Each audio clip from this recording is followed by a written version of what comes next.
Hello everyone, welcome to scenario 3. In this scenario, we're going to cover invoice handling interface. In this scenario, I'm going to explain how we can integrate a mail server with a DropBox solution. Let's begin. So as every scenario, all the materials that are necessary, including this presentation, I have attached them to my GitHub account. Please go to my GitHub. The link is in the description. Download the material and practice it yourself. Don't need to pay anything, it's free. Try to spend some time, like it will take you. First spend some time to watch it for 45 minutes, watch the end-to-end demonstration, then try to spend some time. I'm sure if you have access to CPI, you can manage finish this demonstration like maybe 1 hour to 1 hour 45 minutes. You can really finish the end-to-end hands-on. As always, what I suggest is give a pause at this slide and try to read the business requirement thoroughly. Try to understand what is the business requirement and what is the business problem it is solving and what are the systems it actually involved and what are the explicit requirements from the customer. Try to read the requirement as many times as possible so that you can really get the business context of this interface. Once you complete reading the business requirement, try to read the rationale. In the rationale section, I try to explain what is the benefit after implementing this interface this customer would get as a business value. So try to read both the business requirement and the rationale. So in this scenario, we're going to cover following SAP CPI topics. We're going to design an integration flow, and we're going to develop an integration flow, deploy and test it. And we're going to use some parent functions like sender, receiver participants. And I'm going to introduce you something called Groovy Scripting, which is powerful. And we'll also do some kind of exception handling. We'll use router parent function, and we'll try to use adapters like email adapter or sender and receiver side, and a DropBox adapter on the receiver side. Now take a white paper and try to draw high-level integration design of the business requirement. So I'll try to explain what is high-level architecture of this integration flow. As given in the business description, we have vendor systems which sends invoices to an email server. Once the emails are received, it has invoice documents as attachments. So we have to create a CPI integration flow which reads those emails and extracts those attachments and stores those invoice files to a DropBox.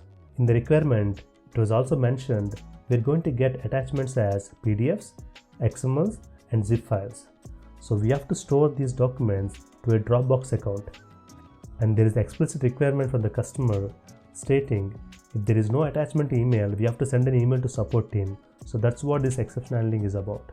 So we're going to send an email to support team whenever we don't find any attachment in the inbound email. So we have one sender, which is the email server, and we have multiple receiver. One is a DropBox, which is a SaaS solution for document handling. It is very powerful in the market and many customers are using it. We can store and we can do a lot of operations with the documents. So we're going to use DropBox adapter to connect to the DropBox server. And for error handling, so we need to send an email to the support team whenever we don't find any attachments in the given email. So we have one sender and two receivers. To implement this interface, what you need is you need to have an access to SAP CPI tool. And it is a prerequisite. And if you don't have access to SAP CPI, I suggest you to create some free trial account. I already created a video how you can create a SAP CPI trial account. Watch that video, have a SAP CPI account created for you, and then start practicing these scenarios. Then the second thing is you need to have access to some email. In this demonstration, I have used Gmail. You can use Yahoo or whatever email it is, but you need an email account.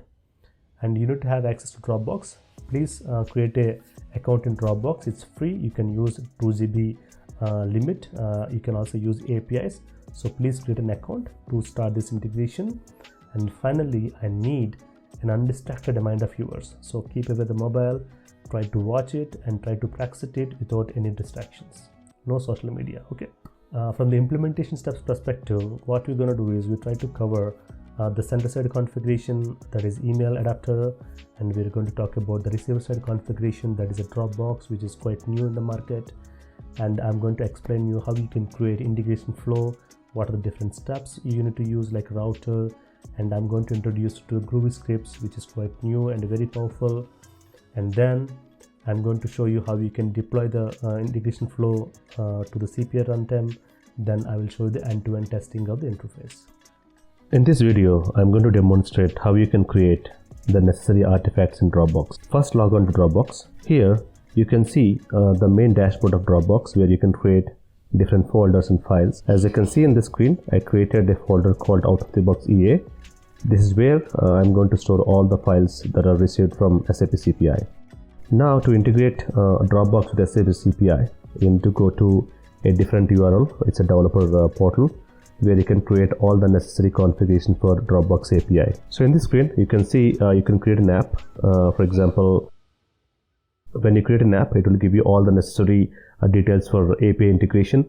So I already created an app called outoftheboxea demo. So if you open that app, so you can see different tabs here: settings, permissions, branding, and analytics. So if you go to the settings, there you can see the app folder name, where the files will be stored, and you can see the important thing is app key and app secret. On the right hand side, you can see the security material screenshot from SAP CPI, and you need to place those values in SAP CPI like that. So first you need to give a name and give authorization URL and token service URL and redirect to URL that you could get from service key. And the main important thing, you need to add client ID, which is the app key, and client certificate, which is app secret. Okay, so these two are important parameters, and then give the username of the Dropbox. Okay, in the redirect URL, you need to give the redirect URL of the SAP CPI. And if you go to the permissions, there you can actually give the permissions necessary for the API integration. Here I have given only write and read file permissions. You can also give different permissions, but for this demo we're going to use write and read permissions. Okay, and branding, you can also add some branding information of the server and details, but I'm not going to change anything like that. And analytics, basically you can see how frequently the API is being called, how it is accessed, and all the analytics for the API calls. You can see it here. Okay, so we have settings, permissions, and then and we have let's go back to settings. So this is actually the app that I created for this integration. Okay, so I'm going to show you now how you can create a security material. Go to SAP CPI monitoring, security material, and now click on create. You can need to create auth to authentication code. Okay, here you need to enter the name as I suggested and give the authorization URL, token URL, which is standard, and this is the redirect URL that you need to use also in Dropbox. Okay, and then so already created, click on this and then give the client ID and client secret. So these two parameters that you get from Dropbox. So give the provider as generic as I explained, and then client ID and client secret, and give the username of the Dropbox. Once this is done, so click on deploy. Okay, then click on the button authorize. For example, when you click on the authorize, SAP CPI will try to call the OAuth of Dropbox and try to authorize your request. Okay, then when you click on this authorize button, so click on this authorize, click on this authorize, what happens is it will try to log into the target server. It will generate a token for you. So now you should see this message: if there is successful authentication, now you're good to go. So the communication between SAP CPI and Dropbox is done, so you can use this security material in your integration. So I'm going to use this in the demonstration now.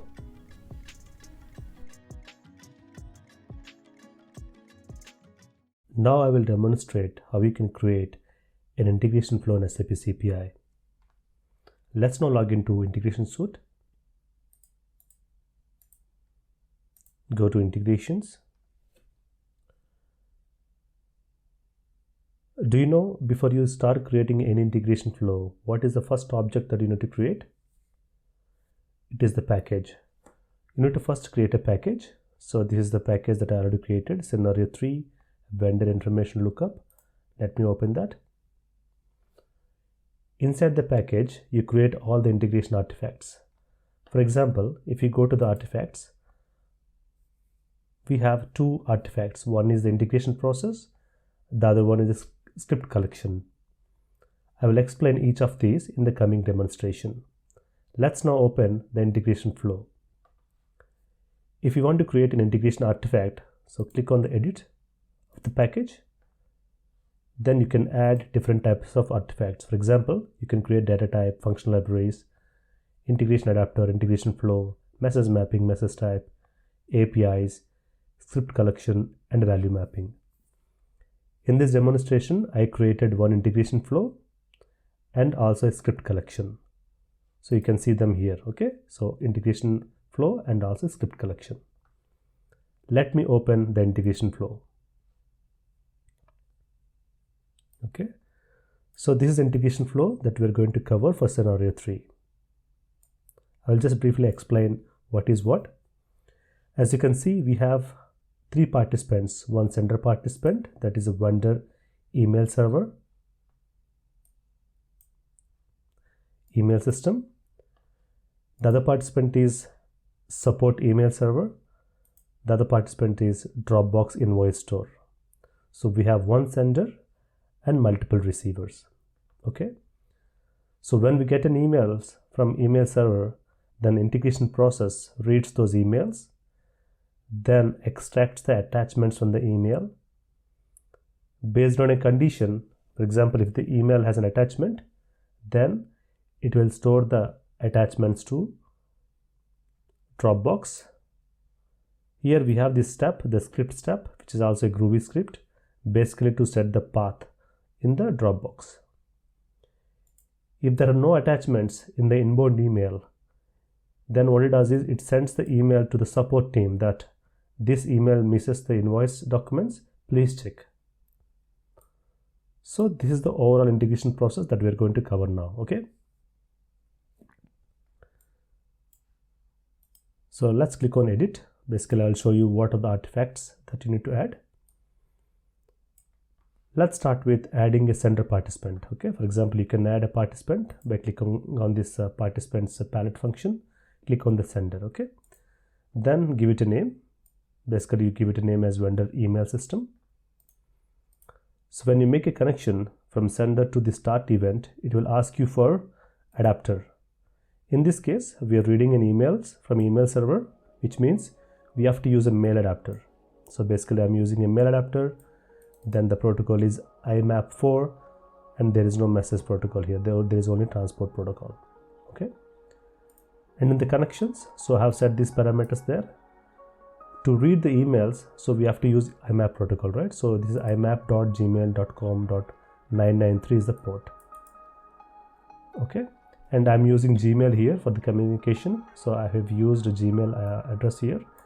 If you use Yahoo or Outlook, please find the corresponding IMAP server from the Google.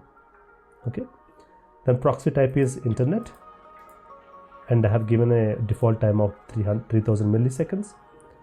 In the protection, I've selected IMAPs4. So we have other protection mechanisms, but I used IMAPs here.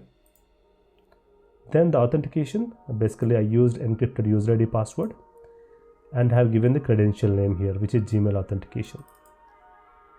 Okay, so why we need this credential name? For example, this credential name is nothing but a security material in SAP CPI, where you define user ID and password. Basically, when you deploy this integration process in SAP CPI, what happens is SAP CPI uses this credential information and then logs into the security material and uses the security material to talk to the target system. So whenever you talk to any system from CPI, you need to create a security material. So in this scenario, we created 2 security materials. One is for Gmail communication, the other one is for the Dropbox communication. Okay, so these are the connection parameters we have to set. Now go to the processing. So I have mentioned the folder is inbox because I want to read the emails from inbox folder. You can define your own folder, you can mention the folder name here, but I have capitalized inbox here. And here I want to read only, basically I want to read 100 emails. I don't want to read all the emails. So I've selected that and have kept the default parameters for the rest of the properties like the polling and lock timeout and so on. And post-production, for example, after you read the email, what you need to do, for example, you can archive it, mark as read. Basically here I've kept as delete, so I just delete the email, just keep it clean. Okay, otherwise usually we set it as archive and mark it as read. Okay, so for now I just kept it as delete, and I've kept the other checkboxes like decode MIME headers, automatically disconnect. I've kept the default settings, I've not changed it. Okay, so these are the processing steps. Now you go to the scheduler. In the scheduler section, you actually mention how frequently SAP CPI needs to read the email server. Okay, so you can actually give a schedule on a specific day, or you can also mention a recurrence, basically repeated activity. So I've given please repeat daily, so you can also have different options here. Daily, it's only one time or every time, so I want to read it for multiple times, basically every 10 seconds and between 0 hours to 24 hours and with at this time zone. So basically you have some specific requirements. For example, you can read emails from in US time zone, APAC time zone, or Europe time zone. So based on the time zone, you can also mention at what time you need to read the email. So I just kept the default time zone as well here. Okay, so these are the settings for the sender adapter. So this is the sender side configuration that we need to do. Okay, so on the receiver side, for example, if there is an attachment to the inbound email, then what happens is it finds the path, then we set the path in the Dropbox and we send the file and store it in the Dropbox. Okay, let's now look into the configuration parameters for Dropbox. Okay, so let's now look at. So what you need to do is, for example, you create a participant. Basically you add a receiver participant. So I just added receiver participant and they gave it a name as a Dropbox invoice store. And then when I drag a connection from this end step to the receiver, I selected Dropbox as the adapter. So it is a adapter that uses for connecting with the Dropbox SaaS server. Okay, so you can see the adapter type is Dropbox and it uses HTTPS protocol and there is no message protocol defined. Okay, now let's go to the connection. And as you can see here, so we have to give an auth credential name. So this is the name. I hope you remember in the third step we have created the Dropbox authentication login. I'm giving the same security material here. Okay, there's no difference. Then I have given the same default timeout here like this. And then the processing, if you go to the processing tab here, so I have given upload file. Basically we can do many operations. We can copy a folder, create a folder, delete a folder. We can do a lot of operations, but for now what I'm just doing is I'm just uploading a file, the invoice file as an attachment to the Dropbox. Okay, and then file path. So this is a dynamic parameter. So basically I'm constructing this parameter in the script. I will show you in the next few minutes. So I'm constructing there something called Dropbox file name as a parameter. I'm just using the parameter as a file path because that is dynamically generated. You need to have a unique file path when you store documents on Dropbox. That's why I just parameterized this file path property. Then I also mentioned that handling of existing files, you have multiple options here: overwrite, ignore, fade, dynamic. I just kept it as auto rename. You can try other options as well. Mute, basically mute means if you select mute whenever you upload a document to the Dropbox, the user of the Dropbox won't be notified. But if you don't select this one, then basically what happens is whenever you upload a document to Dropbox, the user of the Dropbox will get notified that so and so document has been uploaded. So it's up to you if you want to keep mute or unmute. And if something happens in Dropbox, it can be a positive thing or a negative thing. So how the Dropbox should respond, in which format? So you have two options here, a JSON format or XML format. So for now JSON is more readable. I have kept it as JSON. You can also use other format as well. So these are the settings that you need to define for Dropbox. Okay, very simple, straightforward. I will now show you the last participant, last receiver participant, which is called support email server. The job of this receiver is, for example, whenever there are no attachments in the inbound email, we need to report to the service team that this email is missing attachments, please check. So that was the purpose of this receiver, and it is only for error handling and quality control. I just added for the demonstration purpose. Okay, so this is the same. For example, if you remember in the first scenario that I covered, so basically this is a receiver email communication. So when you drag a connection from the end step to this receiver, so basically it will open up adapter list. So you need to select mail adapter. Because it is receiver, it uses an SMTP protocol, and if it is a sender, it is using IMAP protocol. So now go to the connections. So I have given the SMTP server address of the Gmail because I'm sending an email to a Gmail address. Okay, and then I have used internet and also default timeout, and I'm using a protection called SMTPS, and then I'm using this encrypted user ID password, and I have given the same credential name that I have given in the sender side as well, because I'm using the same basically the same account for the sending and receiving communication. So processing, so I just given my some address, from address, and to address. Basically this is the support address. You can also parameterize it. You can do a lot of things here. To keep it simple, I have given my static email addresses here. So I have given a subject, no invoices found. There are no invoices found in email. Please you can confirm a static email body as well.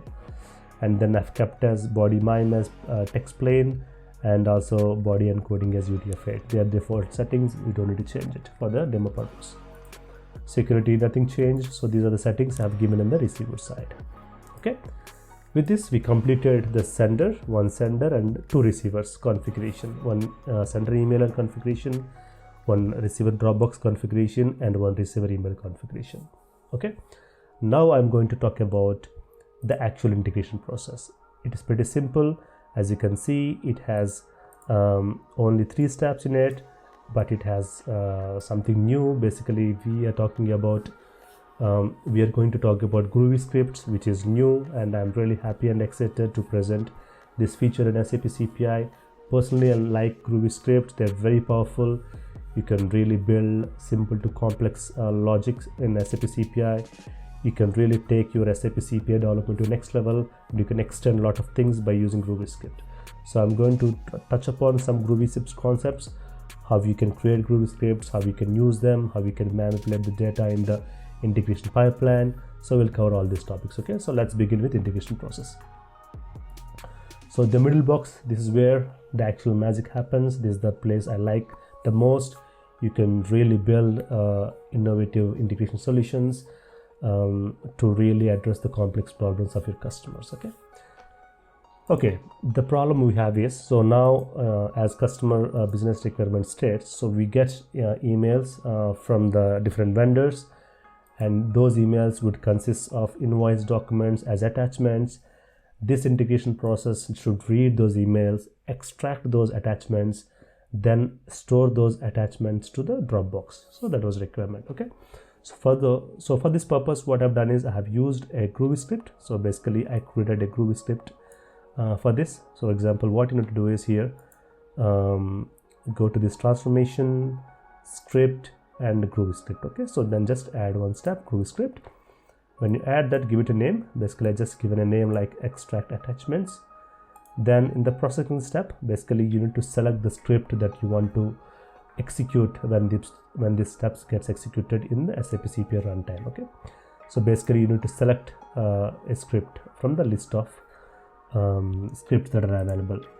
So basically what I have done is, for example, if I go back to this thing again, let me go back to the package, because that's where I wanted to show you, right? So in the package I created a script collection, okay, in the same package. So I can also create a global packages, or you can also create the script collection in the same package as the integration flow. It is up to you how you want to do it. So let me go back to the integrations again. So this is my scenario that we are covering right now. Okay, now if you go to the artifacts, so here you see I created something called script collection. So click on the script collection. So basically what you do is here you can create here, and then create a script collection. So when you select that, it will ask you for a name, give it a name, then go into the script collection part. Okay, So here you can have multiple scripts. Basically you can have a combination of Groovy scripts and other scripts, but now I'm using 2 Groovy scripts for the purpose here. So here I created 2 scripts. Okay, get attachments from sender email, that is the first step, and the second step is get the file name for the Dropbox. Okay, so I'm just briefly going to explain what this script does, and basically to implement Groovy Script you need to have basics and fundamentals of Groovy Script. If you are good with Java development, that is also fine. You can really pick this up, because personally I'm a Java developer, but I really felt it is easy to implement Groovy Script when you have a bit of programming background. Okay, if you don't know, that's fine, just Google it. There are many tools available, and there are many blogs available where you can find some free source code. Okay, so let me talk about this get attachments from sender email. Okay, in this Groovy Script, okay, before I begin, I actually attached these 2 source code snippet to the GitHub, so you can download them and you can simply upload them. Okay, so you don't need to write line by line, just copy paste the code and see how it works. Okay, from my GitHub account. Okay, let me begin with this get attachments from the sender email. As you can see, for any programming language we have the import, because we refer different packages, right? So these are the standard packages that we have, and we have a method called process data, and this has an input parameter called message class and the message object. Okay, now what we're going to do is we're going to read all the attachments to the message. Okay, so this is the method that gives me all the attachments in the given message. So basically this is a map of string and data handler object, okay, collection. So you can see this is a map, and it can have multiple attachments here. Okay, right now what I'm going to do is, so now I have the attachments as a map here, and I'm checking this map is empty or not. If it is empty means what is the meaning? There are no attachments. Okay, then I'm setting the flag as false. Okay, if it is not empty, then there are some attachment. That's good, so that's what we want. Then I'm setting the flag as true. Then what I'm doing is I'm looping through each and every attachment like this, because this is called a lambda programming, and if you know the Java programming, it is a very new programming notation, so you can quickly and with a simple syntax you can loop through a list. So now you see I'm just using a lambda function to read every attachment in the list of attachments.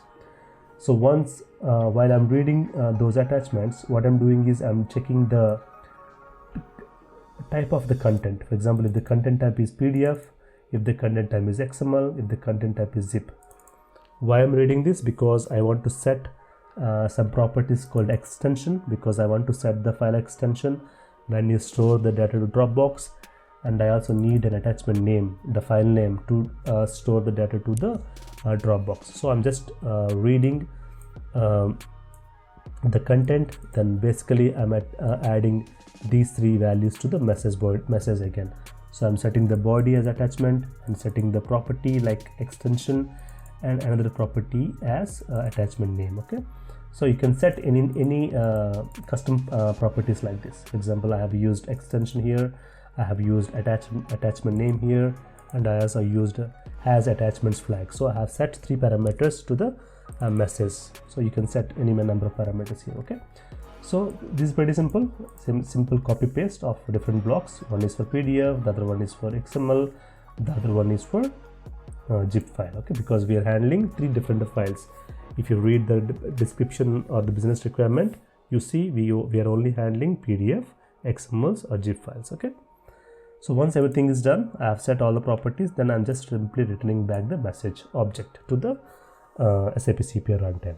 So this is the first script. So we have attachment information now. Now if you go to the second script, basically this is the get file name Dropbox. Okay, because I'm trying to dynamically construct a file name with which I store the file to the Dropbox. Okay, so pretty simple again. So there are some imports I'm using here. Then I have a method called process data. We have a message class, and this is the message object that I get from the CPI runtime. Okay, now what I'm doing is I'm just reading the properties which are set in the previous script. You remember in the previous script I have set 2 parameters, right?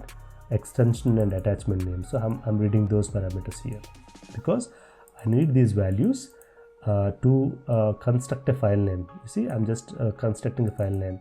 Basically I'm concatenating a folder name and a file name and an extension name with a random text. You see here line number 12, basically I'm generating a random text. So this is to make sure a unique file name. For example, by mistake, if two emails has the same attachment with the same name, then Dropbox will throw an exception. Sorry, they're duplicates. Okay, so to avoid the duplicacy of the file names, what I've created is I just created a random text. So this will ensure that my file names will never be unique. So there is always a dynamic file name that gets generated for every call. Okay, so once the file name is constructed, once the file path is constructed, I'm setting the file path as a name called Dropbox file name. You see here, Dropbox file name. So this is the file path. Okay, then once that is done, and I'm again returning back the message object back to the CPI runtime, because this message object is needed for end-to-end processing of the whole CPI integration flow. Okay, so this is the script collection I implemented. So let me go back to the integration flow again. So in the integration, in the first step, extract attachment. So I selected the first script that I just explained, get attachments from the sender. You see here, and if you click on this, it will open up the same script that I just showed you. Okay, now, so I have to do a condition here, because I need to check if there are any attachments or not, right? So for this condition, I have used a router. So basically you can go to this routing tab and click on the router. So click on this and add. This router has two outbound, one inbound, that is the inbound from the extract attachment. It has two outbound connections. One is true, one is false. True means it has an attachments, false means it has no attachments. Okay. In the router step, for example, if I click on the router step, I have given a name, check has attachments flag. I'm checking that flag. Now it has two router, right? For example, the first router is has attachment, the second router is has no attachment. So in the first attachment, I'm just checking a flag. You see here, basically has attachments flag is equal to true. Remember, if you go back to the script again, in this script, you see here, I'm setting this flag and I'm setting the property here. I'm setting it to true or false. Okay, based on that flag, this routing will be selected by the router. So if it is true, it goes to this route. If it is false, it goes to the other route. Okay, yes, very simple. Now the last step is, for example, in the last step, I have added one more script here. Basically, I have added another script. Basically, you can simply select this Groovy Script, then just give it a name, then give the processing and select the other script. Basically, the last script. Get the file name from the Dropbox. Okay. Now that is given. So basically here, so we added this one script 1 and script 2 with the router, and added the another routing condition, and you need to add end step here, because from end it goes to the receiver. Okay, because you cannot directly connect from the router to the receiver. You need to have an end step. From there it goes to the receiver step. Okay, very easy. So this is what, very simple and a very simple and effective scenario here, because we're covering multiple adapters and we're covering a lot of topics in this scenario. So we talked about the participants, and we talked about all the steps in the integration flow. So once this step is done, if you want, you can actually organize this integration flow as I explained in the scenario 2. You can also organize it vertically. I like it more horizontal. This is more creative and more descriptive, I would say. Okay, once it is done, save it. Okay, and then deploy it. Basically, what happens is, when you deploy it, this artifact gets deployed to the runtime of the CPI tenant. Okay, and you can see here right now the status is not deployed. Now it is deployed. You can see the status is started. So with this, we completed the development. Now I will show you the next step. Basically, that is nothing but deployment and testing. Okay, for this, let's go to the monitoring. For example, let me go to the monitor integrations. Okay, so these are the Fury tiles. We can see different KPIs here. So you can see here there's something started already, and so you see the vendor is already deployed, just now deployed here, and you can see IMAPS adapter is active. Basically it is polling already from the email server. Okay, as you can also see, the script collection, whatever the script collection you created in the integration package, that also gets deployed, and this is also very important.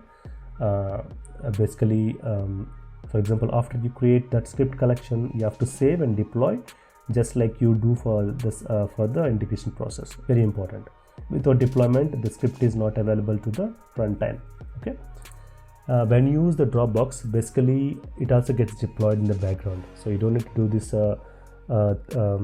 deployment manually. Whenever you select a DropBox, the CPI will take care of deploying this DropBox component in the background. That's why you see there are three different runtime integration objects in the runtime. Okay.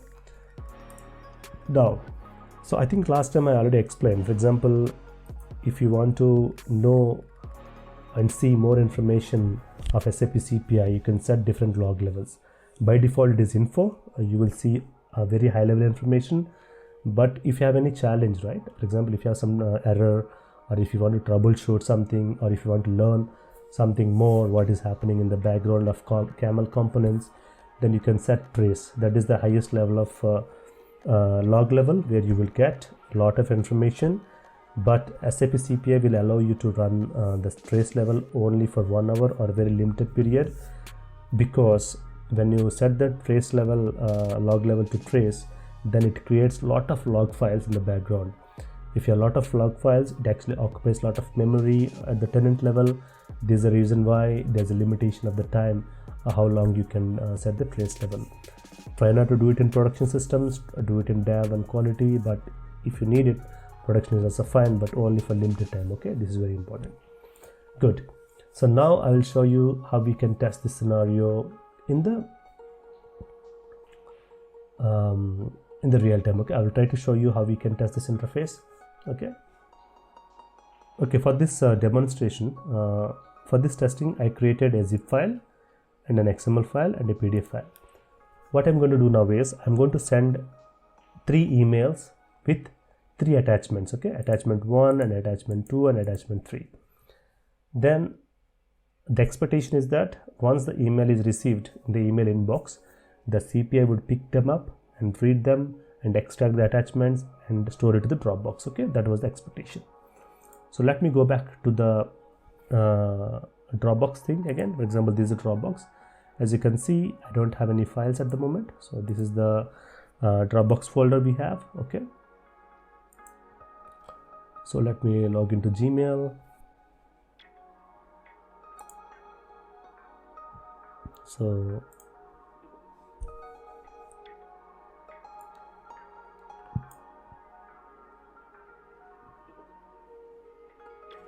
okay, let me log into Gmail. So now what I'm going to do is I'm going to send emails from my other email account. Okay, so that you know we received an email. Okay, for example, I'm going to send 3 emails with 3 different subjects. Okay, PDF. Then I'm going to attach the PDF to this. Okay, basically, okay, I'm sent one file with PDF, and I'm going to send another file with the XML.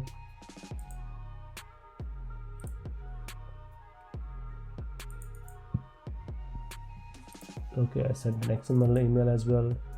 Then I'm going to send one email with zip. Okay, zip file, zip as subject, because I want to test 3 different files.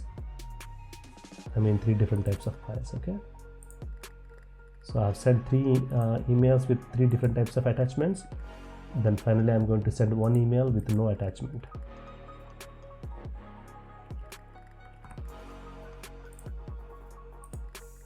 Okay, you see here, as you can see in the screen, the emails are getting deleted because you have set a setting. After you read, you set the setting as delete. That's why you see in the Gmail the emails are getting deleted after they got processed. You see, there's no more email. Now there's no attachment email, so now it should also get deleted automatically. Okay, now give it a minute. So fine. Okay, because this is not going to get deleted probably because we have set, now it should be get deleted. Let's see. Okay, basically you can see here also in the trash, you see they got deleted. So it also got deleted. Okay, so all four emails got deleted. Let me go back to the monitoring here. You see there are four messages which are processed successfully. Click on them. You see here 4 processed successfully. Okay, 1 2 3 4 messages. You see everything is successful. Okay, let me go to the Dropbox. Okay, let me go back to the Dropbox. Here you see the Dropbox, I have 3 documents attached. With the file name .pdf _ some random text .pdf. Same actually. See, it has taken the file name from the attachment and then it has added a random text with an extension. You see there are 3 files got generated. Okay. But what about the 4th email which has no attachments, right? Let me log into my other email account. So basically here you see here basically I received an email that there are no invoices found. Okay, which means we managed to complete the processing of 4 messages where 3 were successful, which were loaded to the Dropbox, and 1 failed message which is reported to the support team with an email. So what I'm going to do now is I'm going back to the integration scenario. I'm going to undeploy the integration process. When you click on undeploy, which means it is not running anymore in the runtime. Whenever you are using SAP CPI tenant, I suggest you undeploy the things which are not needed anymore because it consumes some memory and runtime in the background. I know it is free, but still I recommend you to undeploy the things that you're not using anymore. But of course in production and all, I suggest not to do it, but on the test tenant you better undeploy it because it is actually wasting some energy somewhere, right? Yeah, so with that we completed the scenario, the 3rd scenario successfully. I hope you learned something in this scenario. Try to spend some time watching this video to understand the end-to-end demonstration first. Once you went through the whole video, then try to do some hands-on, and it is pretty easy. As I mentioned, all the material that is necessary for this presentation and demo, I have kept them in GitHub repository. Download them first and try to practice the scenario as many times as you can. If you have any questions, please let me know in the comment section. If you like the video, consider giving a like, share the video with other integration enthusiasts, and subscribe to my channel. Thank you very much for watching. Bye for now.